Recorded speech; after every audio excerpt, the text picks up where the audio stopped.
c'est quoi? Alors la narcolepsie, c'est une pathologie du sommeil qui va associer en journée de la somnolence avec des accès involontaires de sommeil qui vont être irrésistibles. Et puis une deuxième chose qui est souvent très impressionnante. Irrésistible, pas dans le sens c'est délicieux, c'est agréable, c'est qu'on peut pas ne pas y succomber. C'est irrépressible, on ne peut strictement rien faire. Ouais. Et puis une deuxième chose qu'on appelle la cataplexie. La cataplexie, c'est tout d'un coup, vous allez avoir une perte du tonus au niveau de la tête, tout d'un coup comme si vous allez vous endormir. Et c'est déclenché par des émotions, souvent positives.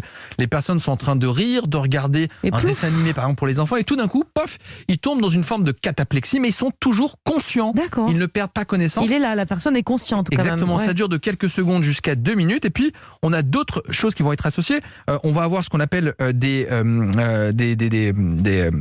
Vous avez un problème, Jimmy, ça va? Du coup, c'est moi qui ai un trou de mémoire, des hallucinations. Pardon, j'ai une cataplexie. Quelques hallucinations.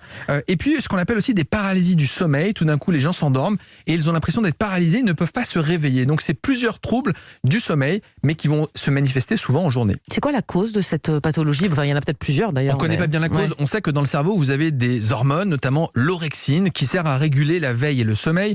Et cette orexine serait déficitaire chez les gens qui ont la narcolepsie. Il y aurait une part génétique, puisqu'on s'est rendu compte qu'on arrive à mettre en évidence certaines particularités. Et il y aurait peut-être un facteur déclenchant, notamment certaines infections.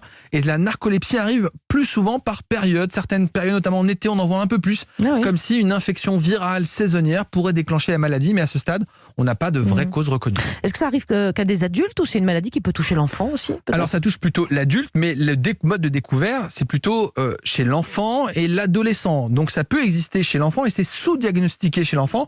Je tiens à vous rassurer, c'est 0,05% c'est quand même quelque chose qui n'est pas très fréquent. de la population, donc ça reste relativement rare, même s'il faut simplement se méfier chez l'enfant.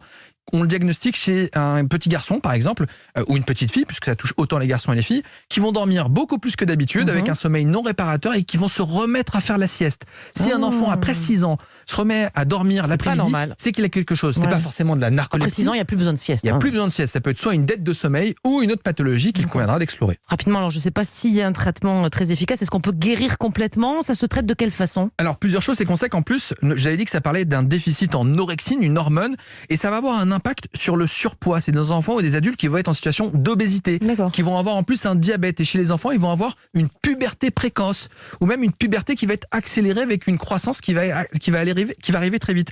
Alors, on ne traite pas la maladie de façon définitive, c'est une maladie chronique et elle est quasiment incurable. En revanche, les traitements peuvent aider à améliorer la qualité de vie. On va diminuer la somnolence en journée, diminuer la cataplexie dont je vous ai parlé, et puis de diminuer, de prendre en charge toutes les comorbidités qui vont associer le diabète, la prise de poids ou certains troubles anxieux qu'on peut avoir. Merci beaucoup Jimmy pour toutes ces précisions.